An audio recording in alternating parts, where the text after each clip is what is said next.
Salut à tous, je vous retrouve aujourd'hui pour la présentation de cet ordinateur orienté gaming. Il s'agit du modèle Asus Republic of Gamers Zephyrus GX 501. Un ordinateur qui est sorti fin 2017, qui propose un écran 15,6 pouces. Au niveau des dimensions, il mesure 38 cm de long par 26 cm de large. Et au niveau de l'épaisseur, on est à environ 1,7 cm. Ce PC pèse 2,2 kg, il est donc somme toute assez léger. Au niveau de l'esthétique, il est plutôt sobre, mais ça reste design et moderne avec un effet brossé sur la partie supérieure du capot. On a le logo Republic of Gamers qui est repris ici. Et quand on ouvre le PC, le logo apparaît également au centre, juste au-dessus du clavier. Petit tour des périphériques livrés avec ce PC. Alors tout d'abord, le cordon avec le bloc d'alimentation, qui est mouse costaud puisqu'il mesure 16,5 cm de long par 8 cm de large par 3 cm d'épaisseur. Je trouve qu'Asus aurait pu faire un effort sur ce point en proposant un bloc d'alimentation plus compact. On trouve ensuite un repose-poignet en silicone qui est un accessoire tout simplement indispensable lorsqu'on veut utiliser l'ordinateur comme PC de bureau. Le PC est par ailleurs livré avec une souris ambidextre, il s'agit du modèle Republic of Gamers Strix Impact. Elle est facile à prendre en main et agréable à utiliser. On a une bonne longueur de câble. On trouve enfin une notice d'utilisation, un certificat de garantie, un tournevis en étoile, donc les formats Torx, et cette housse de transport que vous voyez sur la vidéo avec le logo Republic of Gamers qui est repris et une fermeture éclair latérale. Au niveau des connectiques, on est plutôt gâté avec ce PC. Sur un côté, on va avoir deux ports USB 3.1 et ici, c'est un port USB Type C sur Thunderbolt avec un débit théorique de 40 Gb par seconde. Sur l'autre tranche, on trouve le port pour le bloc d'alimentation. On a ici une prise HDMI 2.0, donc on peut relier sans problème un écran 4K. Ici, on a à nouveau deux ports USB 3.1 et enfin, on a une prise jack 3.5 mm. Au niveau des specs, cet ordinateur embarque un processeur quad-core Kaby Lake. Il s'agit du modèle i7-7700HQ cadencé à 3600 MHz. La carte mère est un modèle Asus GX 501 VIK et le BIOS est dans sa version 300. La carte graphique est un modèle Nvidia GeForce, c'est le modèle GTX 1080 Max-Q Design. Alors c'est pas tout à fait pareil que les 1080 que l'on va trouver sur les ordinateurs de bureau. Celle-ci se différencie de par l'horloge interne mais aussi de par le voltage qu'elle reçoit. Pour comparaison, on va plutôt être sur un modèle de GeForce GTX 1070 qu'on va avoir sur les ordinateurs de bureau. Au niveau de la mémoire système, on a 16 Go de RAM en DDR4 cadencé à 2400 MHz qui se compose de deux barrettes de 8 Go DIMM3 Samsung. Au niveau du disque dur, le modèle que je vous présente en test est un modèle SSD Samsung de série SM961. Sa capacité de 512 Go. En réalité, seulement 475,9 Go sont exploitables. Le système préinstallé est Windows 10 professionnel. Au niveau de l'écran, ce PC embarque une dalle IPS de 15,6 pouces de diagonale. On a un écran vraiment confortable, ça fait partie des gros points forts de ce PC. On peut travailler pendant plusieurs heures sans ressentir de fatigue particulière ou de gêne oculaire. Au niveau de l'autonomie, Asus nous précise que cet ordinateur peut tenir jusqu'à 3 heures. En réalité, c'est vrai pour des applications peu gourmandes en ressources. Dès qu'on va passer en mode gaming avec des jeux récents, l'autonomie chute vraiment et on peut tenir 1h30 voire 2 heures maximum. Après, on va devoir brancher le PC. Au niveau du clavier, Asus fait dans l'atypique avec le modèle Zephyrus puisqu'on constate que toutes les touches sont positionnées en partie inférieure et on va avoir le touchpad ici sur la droite. Et comme vous pouvez le constater, c'est pas forcément ce qu'il y a de plus pratique lorsqu'on veut poser le PC sur le genou puisqu'on se retrouve avec les coudes en dehors et les poignets complètement en dehors. Donc si on utilise le PC sur un bureau, eh bien l'idéal ça va être d'utiliser le repose-poignet qui est fourni, c'est tout simplement d'ailleurs indispensable, j'en parlais tout à l'heure, de manière à pouvoir avoir quand même du confort lorsqu'on utilise le clavier. Au niveau des fonctionnalités un petit peu geek, sur la partie droite du clavier, si on appuie sur la touche FN et sur ce bouton, on va pouvoir alterner entre le touchpad et le pavé numérique. Donc c'est un combo touchpad pavé numérique que l'on peut désactiver par un nouvel appui sur ce bouton. C'est plutôt pratique. Et à droite ici, c'est le bouton Republic of Gamers qui va lancer l'application Game First. Et on va pouvoir dans cette application là gérer toute la partie jeu avec l'overclock, l'affichage, etc. Je vous laisse apprécier le temps de chargement de Windows 10 avec le Zephyrus GX 501. Je précise que sur la vidéo le temps va être un petit peu plus long que la normale puisque j'ai installé Veritas System Recovery et donc on va avoir un écran multi-boot. C'est parti. PC éteint. L'écran Republic of Gamer, l'écran multi-boot de Veritas, et de suite après, l'écran d'authentification de Windows 10 professionnel. Comme vous pouvez le constater, le PC se charge très rapidement. Au niveau du benchmark processeur, cet ordinateur se place en haut du panier. Je l'explique en long et en large dans le test écrit qui accompagne la vidéo, je vous laisse vous y référer.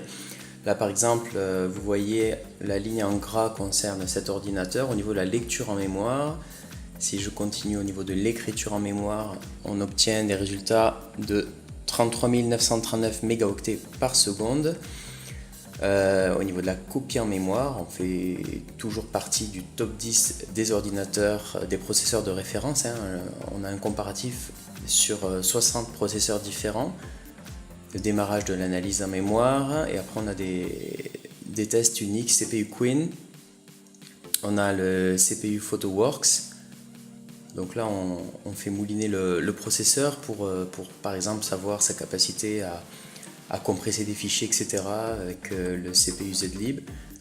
Et donc comme vous le constatez à chaque fois, l'ordinateur est plutôt bien positionné et ça tombe bien parce que bon, moi en ce qui me concerne, je fais beaucoup de traitements qui demandent de la ressource. Alors je pense notamment au traitement vidéo. Je fais pas mal de gaming aussi, mais aussi bien le CPU que le GPU sont sollicités. Et c'est vraiment appréciable quand on est sous Adobe Premiere 2018 par exemple, d'avoir des vidéos qui sont traitées rapidement, qui sont exportées rapidement. Et c'est tout aussi agréable lorsqu'on joue sur des jeux récents de pouvoir passer toutes les options graphiques en mode ultra et de constater que le jeu reste fluide et qu'il n'y a pas de soucis particuliers. Allez, je vous propose de découvrir maintenant une session de jeu sous Far Cry 5 avec toutes les options graphiques poussées au maximum. Voilà, alors on se retrouve sur le menu de Far Cry 5, un jeu qui est sorti début 2018 sur PC, Xbox One X, PS4 et tout de suite je vous montre un petit peu au niveau des options graphiques les paramètres que j'ai pour ce titre. Donc au niveau de la qualité, graphie ultra, filtrage des textures en ultra, les ombres en ultra, j'ai tout mis au maximum. Donc je voulais vous montrer un petit peu les options graphiques avant de lancer le jeu. Je vais reprendre une partie en cours qui va se passer en soirée. Et même si ça dure pas longtemps, ça sera l'occasion de vous rendre compte un petit peu des capacités de ce PC. Et à propos de Far Cry 5, je ferai un petit peu plus tard un test dédié à ce titre. Donc, on a une mission là qui se passe de nuit.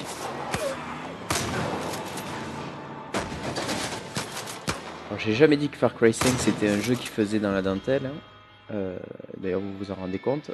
Trouve John et tu trouveras ta partenaire. Un petit passage au volant d'un quad.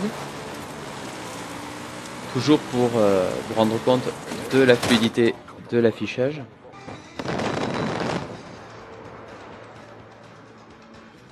Vous voyez qu'on a une bonne profondeur de champ. Hein.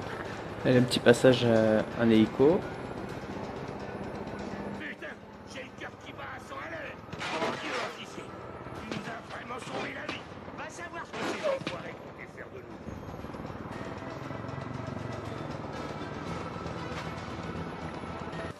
Je vais marcher un peu, ça va me casser. J'ai retrouvé la résistance. Comment ça va? Tu peux compter sur moi pour me battre jusqu'à ce qu'on ait enterré John Seed.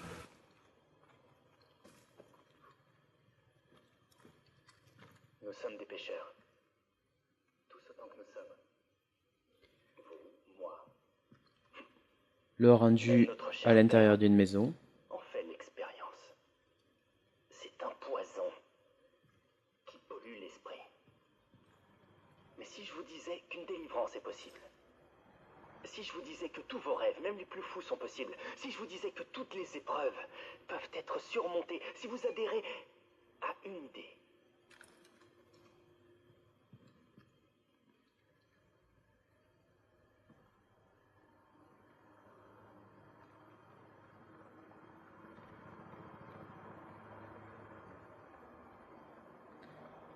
On peut utiliser les jumelles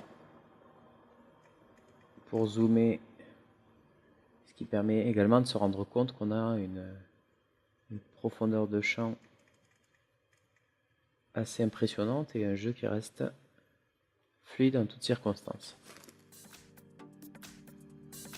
Pour terminer ce test, je vais récapituler les points positifs et négatifs du Zephyrus GX 520V. Alors tout d'abord, le gros point positif, c'est que cet ordinateur, c'est un monstre de puissance au niveau de ses spécifications techniques. Il a une finition haut de gamme, qui est relativement fin, il est plutôt léger, je rappelle, au niveau du châssis qu'il fait 1,7 cm environ, au niveau du poids 2,2 kg seulement, et il embarque quand même une GeForce GTX 1080 Max-Q. Au niveau de la dalle, l'écran est vraiment confortable, on a une fréquence de rafraîchissement de 120 Hz, une dalle IPS, ça c'est vraiment top. J'ai jamais ressenti de fatigue particulière en travaillant sur cet ordinateur. J'apprécie le combo touchpad pavé numérique et l'ordinateur il est globalement silencieux. Après, ce que je trouve vraiment bien, c'est les 4 ports USB 3.1. Le clavier il est agréable au toucher et il est également silencieux. Et enfin, j'apprécie la souris Republic of Gamers Strix Impact qui est fournie, je la trouve ergonomique et agréable à prendre en main. Au niveau des points négatifs, le premier critère qui pourra rebuter un consommateur, ça va être le prix du PC, puisqu'à l'heure où je fais la vidéo, il est vendu un peu plus de 3000 €, donc ça fait assez cher. Le second critère, qui est à mon sens un point négatif, c'est le système de refroidissement. Il pourrait être amélioré, notamment au niveau de la température du processeur. Alors j'en ai pas trop parlé dans la vidéo, mais ça m'est arrivé à plusieurs reprises quand je fais du traitement vidéo sous Adobe Premiere par exemple, ou que je suis sur des sessions de jeu qui ont tendance à traîner un petit peu en longueur. J'ai des températures processeurs qui peuvent atteindre 96 voire 97 degrés, c'est assez énorme et ça peut paraître inquiétant. Alors je suis allé me renseigner sur les specs du processeur Intel et on a une température de jonction qui est à 100 degrés, ça veut dire qu'à partir de 100 degrés le processeur se met en sécurité.